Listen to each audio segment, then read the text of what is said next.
Greetings, everyone. I hope everyone finds themselves well. Today, we are going to learn how to write an introduction for a research paper.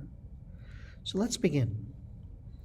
Now, there are two types of research papers, and I should say that there are some variations of these two types, but generally, I think when one composes a research paper, it's either going to fall into these two approaches that I'm about to present. So let's get to it and let's take a look at these two approaches. The first of these two approaches is what we call the argumentative approach, right? It's a very rhetorical, approach. But I shouldn't say, it's rhetorical, but it's rhetorical with validation. And what I mean by that is, yes, you're going to weave your writing cleverly, right? You're trying to persuade a reader to take your stance, but you're going to validate your argument. You're going to do so with research, and it's the research that's going to validate your believed claim. So let's look at the elements and the purpose and the elements of the argumentative approach. So an argumentative research paper, its purpose is to persuade the reader of a particular claim, of a specific claim or position. You, the writer, you take a clear stance on an issue, and then the paper utilizes research to argue for the position you present via a thesis statement and refute counter arguments. Now, so to clarify, you, the writer, you have a belief, right? You believe very strongly about a particular issue. And that belief then becomes a claim, a position, right? You're very stable and consistent in that claim or position. And so you present that claim or position, that argument, you present it to the reader, and then you utilize research to validate that claim or position, and you tell the reader, look, I'm showing you how my claim, how my position is validated with the research.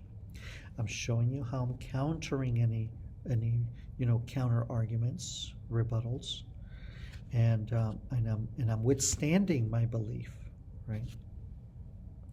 Now, in order to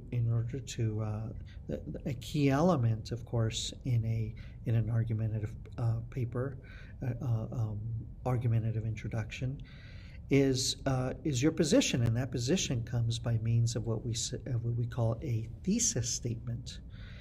Now, there's different ways to write a thesis statement, but I'm going to give you a very general formula here that I think makes it very efficient, very feasible to indeed compose the thesis statement. And that thesis statement is by means of a subject, a verb, a point, and reasons. So let's look at an example, and then of course I'm going to break down the example. So I'll show you the example, and then of course I'm breaking it down as well. So here's the example. Now this example, it comes by me. It's on the subject of fluency in a second language, right? Let me read it. Let me just read it, and then I'll break it down.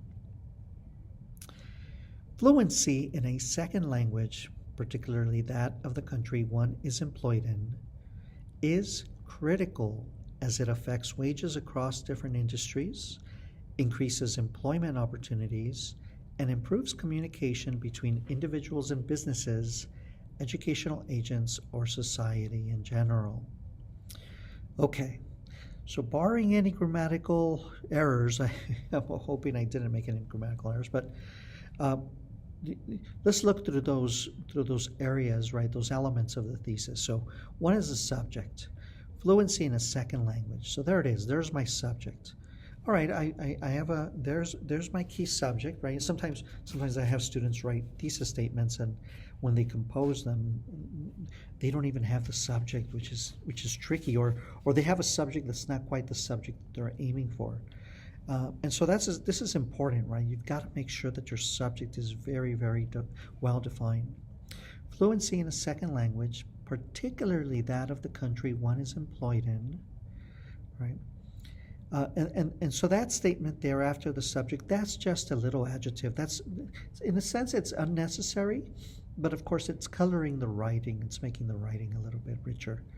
So you can, in a way, ignore that for now. Just know, if you color something, just be aware that it's, an adjective is not necessarily, right, like a phrasing, adjective-based phrasing is not particularly one of the elements. So fluency in a second language, particularly that of the country one is employed in, is, right? So there's a state of being verb. The verb kind of just generally comes organically. Don't pay too much attention to it. You should be able to just naturally incorporate a verb there. Is critical. So by, the verb and the point kind of go together. Is critical. So by saying it's critical, you're establishing a point. Fluency in a second language is critical. Right there, you've made a point. So that's about 3/4 of your thesis, right? You have a subject and you're making a point about it. Fluency in a second language is critical. So now, why is it critical? And this is key, because these are the areas of your research paper that you're going to go over, your reasons, right? So your research is going to show a validation of those reasons. So reason number 1. It's critical as it affects wages across different industries. It's reason number 1. Increases employment opportunities. That's reason number 2. And improves communication between individuals and businesses, educational agents, or society in general. Okay.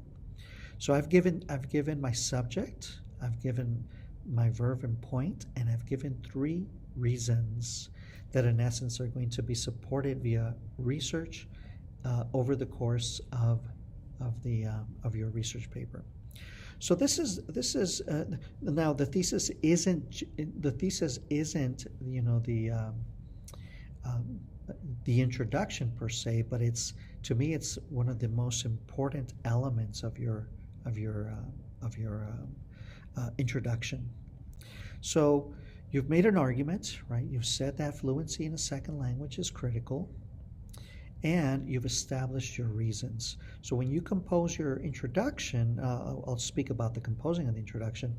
Just know, maybe you want to start with a particular argument, right? This is your thesis statement. This is the nucleus for which the rest of your research paper is going to follow through. Okay, so I hope this makes sense. I hope I've given you a sense of what the argumentative approach is. You're coming in with a claim, right? I've shown you what the claim is here. And so then I'm ready to write my research paper on this particular claim. So right now I'll show you an example of an argumentative introduction. Now the other approach is what we call the analytical approach. Now the analytical approach, you don't really have a claim, right? You have a pseudo claim, right? You have somewhat of a belief, but it's like you're coming in uncertain. You're not quite sure where you're heading with your arguments, right? Or you have a particular issue or topic or event or something, and you're just not certain about it. Your belief is, you don't have a set belief on anything. You're looking to explore and, in essence, discover. So let's look at the elements of the analytical approach. So the purpose of the analytical research paper is to break down or analyze an idea, event, or key issue into its components and examine how they work. Now, the writer does not particularly have a stance, nor does the writer take a side. Yeah, you can't take a side because you're not, you don't have a stable, consistent belief, right? Instead, the paper seeks to use evidence in order to explain, interpret, evaluate, and or discover something. So again, in the argumentative stance, you have a very clear argument, very clear claim, very clear belief. In the analytical stance, you're uncertain about something. So you're saying, gosh, I don't know about this particular issue, so that's why I'm conducting this study to discover, right? To reveal maybe something that I'm relatively uncertain about. Okay. So here's, instead of a thesis statement, I call it I call that you have what you have what we call a proposal. You have a proposal, and then of course you're going to establish a couple of research questions.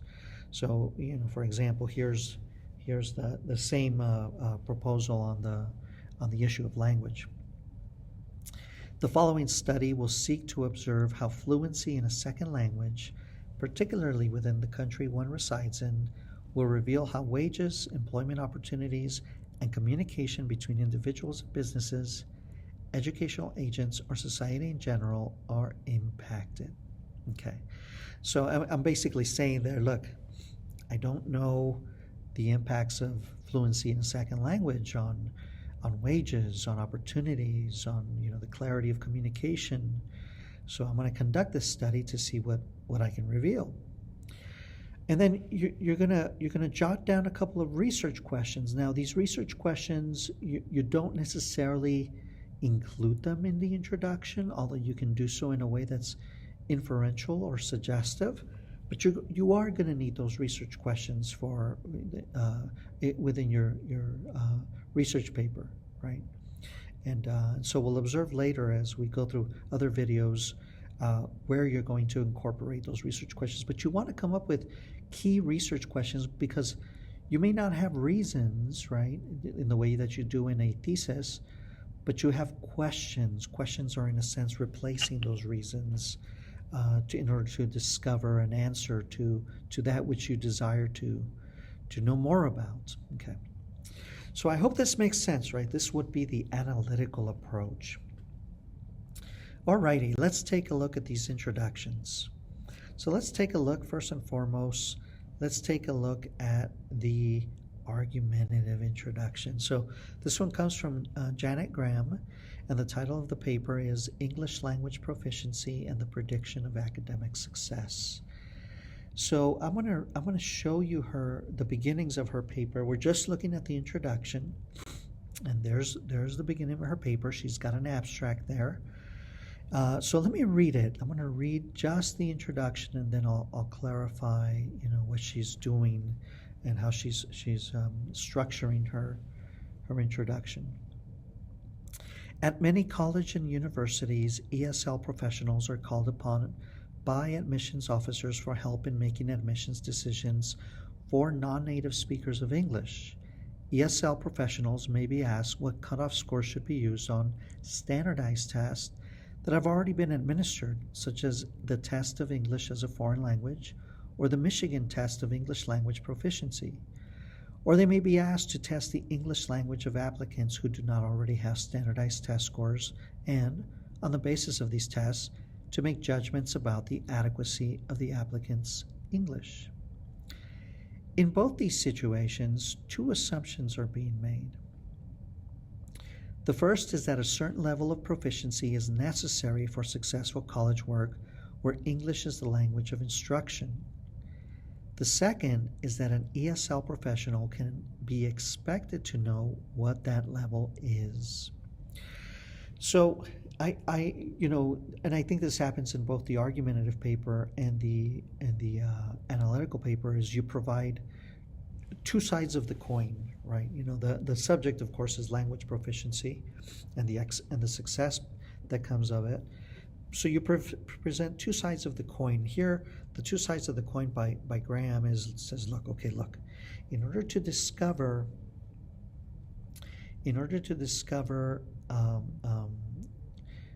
the fluency or the knowing of the fluency of a student's language are these tests, right? These standardized tests on students' language proficiency. And the other is the competency of an ESL professional who can know a student's level based on their test results. So we have says, okay, framing one, we can know by the test results. And two, we can know by the assumed competency of an ESL instructor in determining a student's language levels based on those results. So Graham is presenting here, a prompting of this assumed knowing of language proficiency. But let's see what her argument is. Right now, she's setting up the scenario. She's just setting up the, this is the arena. This is how they go about setting up and knowing a student's language proficiency. So let's keep going. So then it says, a conscientious ESL professional might look to the literature on language proficiency and academic performance for help in determining appropriate levels. All right, so there it is. There's the scenario, right? Again, it's testing, and it's an ESL professional defining the levels in accordance with that testing. Here's the argument. Unfortunately, a search of this literature will reveal that the relationship between English language proficiency and academic success is murky indeed. So obviously, the writer here is not using that very technical subject verb point reasons, although it's there, right? It's inferred, and I'll show you an extrapolated thesis from this. But it's saying, look, this paper, it's going to show you how these so-called claims on, language proficiency, right? They're not clear, right? This English language proficiency, it's not clear. And then it clarifies what the paper is going to do. It says, this article considers some of the problems associated with interpreting research on the relationship between English language proficiency and academic success. It says, look, again, we've got, it's unclear, right? This paper is arguing that truly knowing a student's English language proficiency, it's not clear. There's a lack of clarity. And because of this lack of clarity, we might be doing an injustice to these students, perhaps. So the paper is going to show you what these problems are. But then it says, it provides a brief review of some of the research of this type, discusses the implications of the research, and offers some suggestions for ways to advise admissions offices in regard to non-native English-speaking applicants, right? So it's going to say, look, the paper's not going to, it may not give you a solution, right, or a very clear solution, but it's going to give you something. It's going to give you maybe some possibilities. So again, what's the argument? Let me show you the extracted argument that I took from this paper. Determining the level of English language proficiency for success in colleges and universities, there's the subject, is unclear. And thus, why is it unclear? It's undetermined due to false assumptions as to what the level of proficiency is and the institution and its linguistic agents' inability to determine that proficiency. So broken down, the subject, the paper saying, look, determining the level of English language proficiency for success in college and universities is, verb, point unclear and thus undetermined. And why is it unclear and undetermined? Due to false assumptions as to what that level of proficiency is. Right? We make assumptions based on maybe these testing markers. And the institution and its linguistic agents' inability to determine that proficiency, right? They can't clearly determine what that proficiency might be. So I hope you see how this paper is establishing. It's a paper it's writing. It's establishing an argument, right? It's proposing an argument, and it's saying, look, there's lack of clarity in knowing students' English language proficiency, for good or bad, right? For good or bad. So now I hope that makes sense. So now let's look at an analytical introduction. This is from Lowe and Ryota, and it's on an article entitled, How Has the Internet Reshaped Human Cognition? This is a really interesting journal title, The Neuroscientist, right? Let's take a look at the article. I may not, well, I'll go ahead and read it, just so you get a sense and you understand what the paper is heading into, right?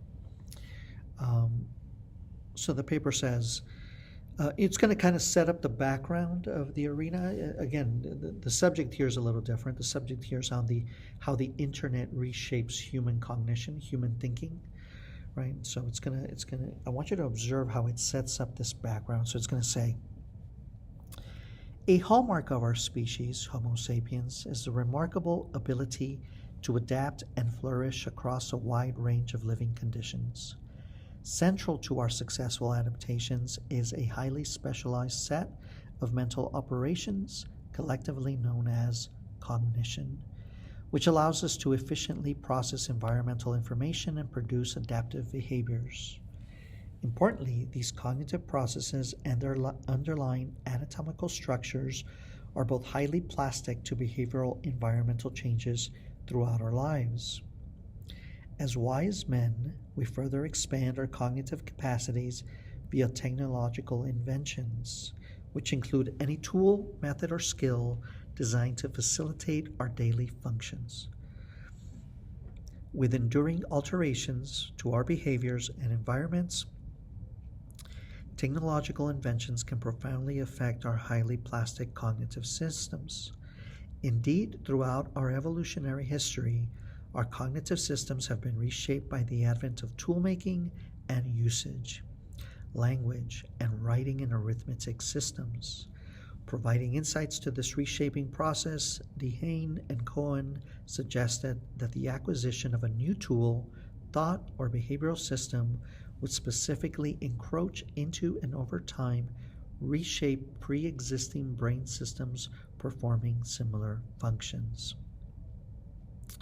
This was evident in the acquisition of reading and writing abilities, which both gave rise to specialized brain regions for orthographic processing. Visual word form area from Cohen and Dehane, and arithmetic functions intraparietal sulcus, Dehane, 2005. These specialized regions were part of primitive brain circuitries involved in visual recognition and numerical functions, respectively. As such, Dehane and Cohen argued that both literacy and arithmetic, and let me continue on the next page, but let me talk a little bit about here what's going on. So the authors are basically saying, that over time we've always had technology, right? We've had technological inventions in the form of primitive tools and, and more specifically the spoken language, writing, arithmetic. And so they reshaped that these technological inventions have reshaped the way in which we think. But these tools, right, these technological tools have served, in a way, we're still thinking about the way in which we're going to use these tools, right? Let me keep going. So it says, Dehane and Cohen argued that both literacy and arithmetic led to the neuronal recycling of pre-existing brain systems for novel functions. Okay, so these two, again, over time, we've always had technologies. Just barely 30 years ago, the internet surfaced as the latest technological invention poised to deeply reshape human cognition. Developed by Tim Berners-Lee, the internet first served as an information exchange network between scientists and academics situated all over the world. On April 30th, 1983, the internet was officially released for public use and has since phenomenally evolved to become an integral part of our lives. Today, once plugged into this high-speed, hyper-connected global information network, we can easily accomplish our everyday tasks and more. Highly efficient online search engines provide immediate access to any information we require. Online social networking and communication platforms enable the exchange of knowledge with individuals from all over the world. For entertainment, we can stream and enjoy on demand a wide range of online media, such as music, videos, and games. The advent of portable and multifunctional smart devices further allows us to stay connected at all times and enjoy several of such internet-afforded conveniences, simultaneously or effortlessly switch between them. This unprecedented internet environment with its multifaceted affordances has profoundly transformed our thoughts and behaviors. Popularly referred to as the digital natives, generations that grew up with internet technologies display starkly different cognitive profiles from digital immigrants who adopt them later in life. Digital natives gravitate toward a shallow mode of information processing characterized by rapid attention shifting and reduced deliberations. Relative to older generations, they engage in increased multitasking behaviors that are linked to increased distractibility and poor executive control abilities. Digital natives also exhibit higher prevalence of internet-related addictive behaviors that reflect altered reward processing and self-control mechanisms. Recent neuroimaging investigations have suggested that links between these internet-related cognitive impacts and structural changes in the brain. Against mounting apprehension over the internet's consequences on our cognitive systems, several researchers have lamented that these concerns were often exaggerated beyond existing scientific evidence. Okay. So up to this point, the authors are saying, look, so we've had inventions all the time. We have a new one, it's the internet, and the internet, we can all do all these different things. And then it starts, so it says, look, it's a tool just like these other former inventions, and it's allowed us to do all these things. And then it says, but there's also been noted some problems. Now, in the noting of these problems, so is that to say that this new technology has impacted our cognition negatively? Well, there's no claim, right? The authors have not made that claim. In fact, let me show you now the proposal. So instead of giving a claim, instead of giving an argument, watch here at the end how they established a study, right? Say this is what we're going to look at to try to figure out the extent to which maybe the internet, right, or technology, this new technology, how it has indeed impacted our way of thinking. In the present review, we aim to provide an objective overview of the internet's impacts on our cognitive systems.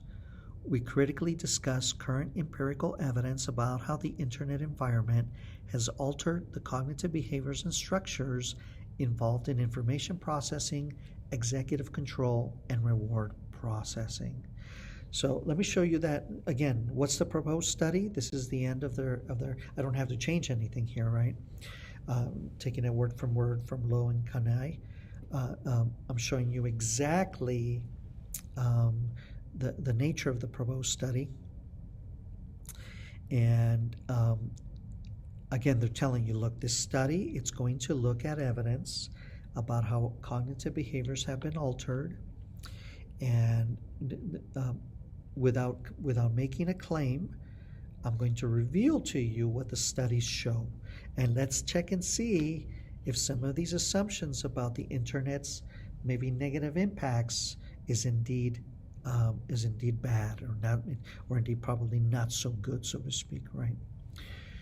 Okie dokie. So that's an analytical paper. Here they're proposing a study. Like they're saying, look, I don't know the answer. I don't know the impacts of. I don't necessarily have a very clear set claim on the impacts of technology. I'm not saying it's good. I'm not saying it's bad. We're going to look at evidence. We're going to look how it has altered behaviors and structures. And then from there, make some revelations, right? So again, the argumentative approach, you come in with a claim, right? And the argumentative approach and the analytical approach, no claim.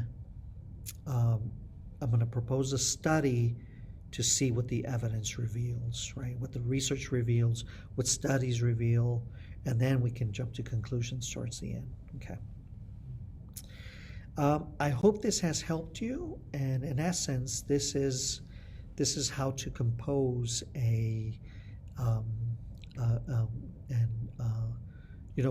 whatever approach you take, you can take either side, but whether you do the argumentative approach or you do the analytical approach, either way, I've shown you two articles, two ways, two ways of framing an approach to writing an introduction for a research paper. Again, in the argumentative, you can frame, you can frame certain scenarios. Same thing with especially with the analytical. You can say, look, here's the pros, right? This technologies have been there all the time, even with the internet. But then here's the cons. I'm just showing you, the two colorings. But we're going to discover, see what is in fact scientifically viable. Okay. Thank you. I hope this helps you, and I'm sure you're going to write an excellent research introduction. Thank you.